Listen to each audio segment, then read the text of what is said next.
الحمدللہ وحدہ والصلاة والسلام علی من لا نبی بعد اما بعد۔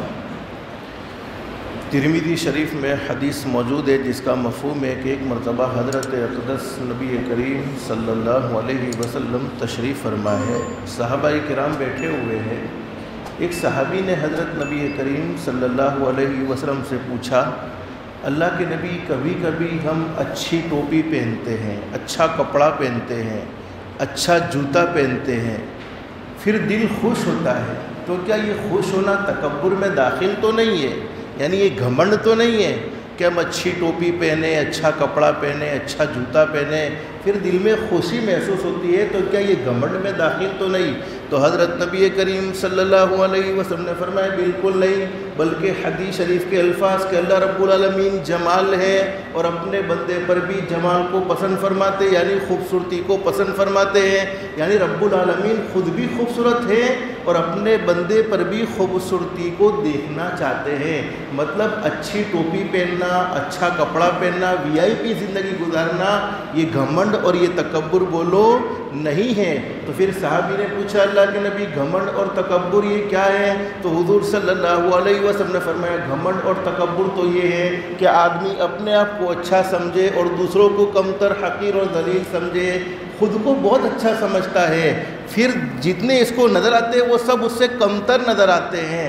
اس سے چھوٹے نظر آتے ہیں۔ اور دوسری نشانی بیان فرمائی نبی کریم صلی اللہ علیہ وسلم نے، گھمنڈی آدمی کی دوسری نشانی یہ ہے کہ اس کے سامنے حق بات کہی جائے، سچی بات کہی جائے، اور وہ حق بات کو سمجھتے ہوئے بھی جانتا ہے کہ یہ بات حق ہے، اس کے باوجود وہ قبول نہ کرے، اس کے باوجود وہ ایکسپٹ نہ کرے، یہ گھمنڈی آدمی ہے۔ اور حدیث شریف میں حضرت نبی کریم صلی اللہ علیہ وسلم نے اپنی سچی زبان مبارک سے یہ بات بیان فرمائی ہے، گھمنڈی آدمی کو اللہ پاک مخلوق کے درمیان کتے اور خنزیر سے بھی زیادہ ذلیل کر دیتے ہیں۔ بخاری شریف میں حدیث موجود ہے، ایک مرتبہ ایک صحابی جن کا نام ہے حضرت ابو ذر غفاری رضی اللہ تعالیٰ عنہ اور حضرت بلال رضی اللہ تعالیٰ عنہ، جن کا ہم واقعہ بار بار پڑھتے بھی ہیں اور سنتے بھی ہیں، دونوں میں بڑی محبتیں تھیں، بڑا پیار تھا، اور صحابہ کرام دلوں کے بہت پاک اور صاف تھے، جو دل میں ہوتا تھا وہی ان کی زبان پر ہوتا تھا۔ آج ہمارے دل کچھ اور ہیں، ہماری زبانیں کچھ اور ہیں۔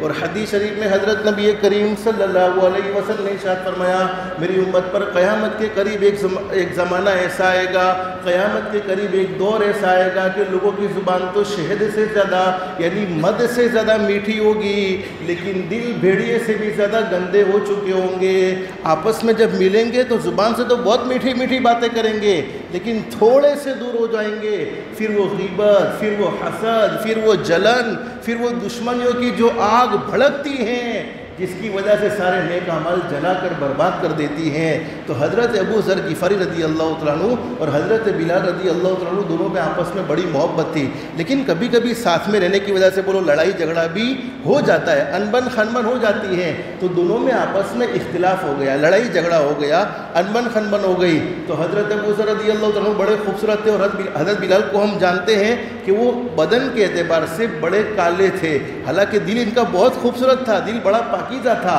چونکہ دل میں حضرت نبی کریم صلی اللہ علیہ وسلم کی محبت تھی، اللہ کی محبت تھی، لیکن کلر کے اعتبار سے حضرت بلال رضی اللہ تعالیٰ عنہ کالے تھے۔ تو حضرت ابو ذر رضی اللہ تعالیٰ عنہ نے حضرت بلال سے کہا کہ اے بلال، تو تو کالی عورت کے بیٹے، چونکہ حضرت بلال کالے تھے تو کالی عورت کے بیٹے، اب یہ ماں کا تانا دیا تو حضرت بلال رضی اللہ تعالیٰ عنہ کے دل پر بڑا صدمہ ہوا، چونکہ ماں کا تانا بولو کوئی برداشت کر سکتا نہیں ہے۔ تو حضرت بلال رضی اللہ تعالیٰ عنہ نے فوراً حضرت نبی کریم صلی اللہ علیہ وسلم سے شکایت کی، میرے محبوب حضرت محمد الرسول اللہ صلی اللہ علیہ وسلم، میرے اور ابو ذر کے درمیان میں لڑائی جھگڑا ہو گیا، جس پر ابو ذر نے مجھے یہ بات کہی ہے کہ کالی عورت کے بیٹے۔ حضرت نبی کریم صلی اللہ علیہ وسلم بھی یہ جملہ سن کر جلال میں آ گئے، غصے میں آ گئے، اور حضرت ابو ذر رضی اللہ عنہ سے فرمایا کہ ابو ذر، کیا زمانہ جاہلیت کی عادتیں ابھی تم میں سے گئی نہیں ہیں؟ یعنی زمانہ جاہلیت میں تم لوگوں کو ماں کا تانا دیتے تھے، باپ کا تانا دیتے تھے، نہ جانے کیسی کیسی گالیاں دیتے تھے، وہ دور ابھی بھی تمہارے اندر ہے، وہ عادتیں ابھی بھی تمہارے اندر ہیں۔ بس حضرت ابو ذر رضی اللہ عنہ نے جب اتنی بات سنی ہے فوراً دل میں احساس ہو گیا۔ علماء جانتے ہیں مسجد نبوی کے باہر گئے، چلچلاتی دھوپ، بخاری شریف میں حدیث موجود ہے، وہاں پر لیٹ گئے اور اپنے گھال کو مٹی میں ملنے لگے اور قسم کھا لی جب تک بلال میرے چہرے پر قدم نہ رکھ دیوے، جب تک بلال اپنے پیروں سے میرے چہرے کو رون نہ دیوے یعنی مسل نہ دیوے، تب تک ابو ذر بولو کھڑا ہونے والا نہیں ہے۔ چنانچہ حضرت بلال رضی اللہ عنہ قریب آئے، کہا اللہ کے بندے میں نے تجھے معاف کر دیا، نہیں میں نے قسم کھائی ہے اب تجھے یہ کرنا پڑے گا، جب تک تم میرے چہرے پر قدم نہ رکھے تب تک میں کھڑا نہیں ہوں گا۔ میرے بھائیوں، ہماری ذات سے تو ہم نے کتنوں کو گالیاں دی ہوگی، کتنوں کے بارے میں غلط سلط باتیں کہی ہوگی، کبھی ہم نے احساس بھی نہیں کیا۔ آخر ایک حدیث سنو، حضرت ابو ذر غفاری رضی اللہ عنہ کے بارے میں کیا زبردست بات بیان فرمائی ہے۔ ایک مرتبہ حضرت اقدس نبی کریم صلی اللہ علیہ وسلم تشریف فرما ہے، اور حضرت اقدس نبی کریم صلی اللہ علیہ وسلم کے پاس حضرت جبریل امین علیہ السلام آئے، تشریف لائے اور حضور کے پاس بیٹھ گئے۔ اتنے میں ایک صحابی حضرت ابو ذر غفاری رضی اللہ عنہ وہاں سے گزر رہے ہیں، تو جبریل امین علیہ السلام نے حضرت نبی کریم صلی اللہ علیہ وسلم سے عرض کیا، میرے محبوب حضرت محمد رسول اللہ صلی اللہ علیہ وسلم، یہ گزرنے والے صحابی ابو ذر ہیں۔ جبریل امین علیہ السلام نے جب یہ بات کہی تو اللہ کے نبی نے فرمایا کہ جبریل تم ان کو کیسے پہچانتے ہو؟ کیا تم ان کو پہچانتے ہو؟ یہ ابو ذر کو تم پہچانتے ہو؟ تو حضرت جبریل نے عرض کیا، یا رسول اللہ صلی اللہ علیہ وسلم، ابو ذر غفاری کو تو صرف مدینے والے ہی نہیں پہچانتے بلکہ ان کا چرچا تو آسمان کے فرشتوں میں بھی ہے، یعنی ان کی پہچان تو فرشتوں میں بھی ہیں اور فرشتے بھی انہیں یاد کرتے ہیں۔ پھر حضرت نبی کریم صلی اللہ علیہ وسلم نے جبریل سے پوچھا کہ جبریل انہیں اتنا بڑا مقام کیسے مل گیا، اتنا بڑا مرتبہ کیسے مل گیا؟ تو فرمایا دو خوبیوں کی وجہ سے انہیں اتنا بڑا مقام اور مرتبہ ملا ہے۔ سب سے پہلی خوبی تو یہ ہے کہ وہ اپنے آپ کو چھوٹا سمجھتے ہیں، سب کو بڑا سمجھتے ہیں، خود کو چھوٹا سمجھتے ہیں، یعنی ان کے اندر گھمنڈ نہیں ہے، تکبر نہیں ہے۔ جب آدمی گھمنڈ اور تکبر نہیں کرتا تو اللہ پاک اسے مخلوق میں بھی اونچا کر دیتے ہیں اور اللہ کی نظر میں بھی وہ اونچا ہو جاتا ہے۔ اور دوسری خوبی یہ بیان فرمائی، ابو ذر رضی اللہ عنہ سورہ قل ھو اللہ، سورہ اخلاص بہت زیادہ پڑھتے ہیں، تو پڑھیں گے انشاءاللہ کم سے کم 3 مرتبہ پڑھیں گے تو بولو ایک قرآن کریم پڑھنے کا ثواب مل جائے گا۔ اور حضرت مولانا یونس صاحب پالن پوری دامت برکاتہم ہر ایک کو بتلاتے ہیں کہ روزانہ بولو کتنی مرتبہ پڑھو سورہ اخلاص؟ 313 مرتبہ،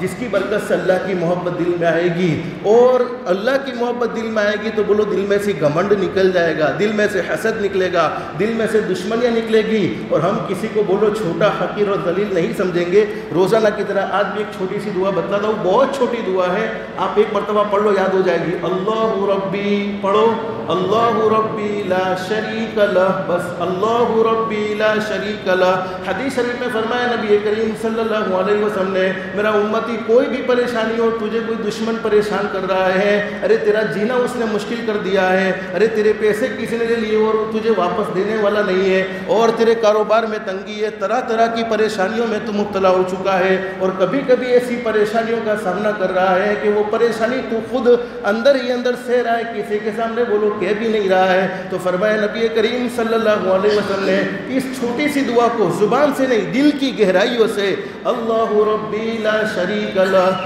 اللہ ربی لا شریک لہ، اللہ ہمارا رب ہے، لا شریک لہ، بولو اللہ کے علاوہ کوئی شریک، اس کا کوئی شریک نہیں ہے، اللہ ہی ہمارا رب ہے، وہی ہمیں پالنے والا ہے۔ اس دعا کا اہتمام کرو، اللہ پاک دلوں میں چین سکون نصیب فرمائے گا، روزی کے بند دروازے اللہ پاک کھول دے گا۔ زندگی میں پریشانی ہے، کوئی ہمارا دشمن ہے، اللہ پاک اس دعا کی برکت سے اسے ہمارا دوست بنا دے گا، کوئی ہمارا مخالف ہے، اللہ پاک اس دعا کی برکت سے اسے ہمارا معاون بنا دے گا۔ بس اللہ سے دل سے دعا کر لو، اللہ ہم سب کو کہنے سننے سے زیادہ اخلاص اور استخلاص اور استقامت کے ساتھ عمل کی توفیق نصیب فرمائے، آمین یا رب العالمین۔ وآخر دعوانا الحمدللہ رب العالمین۔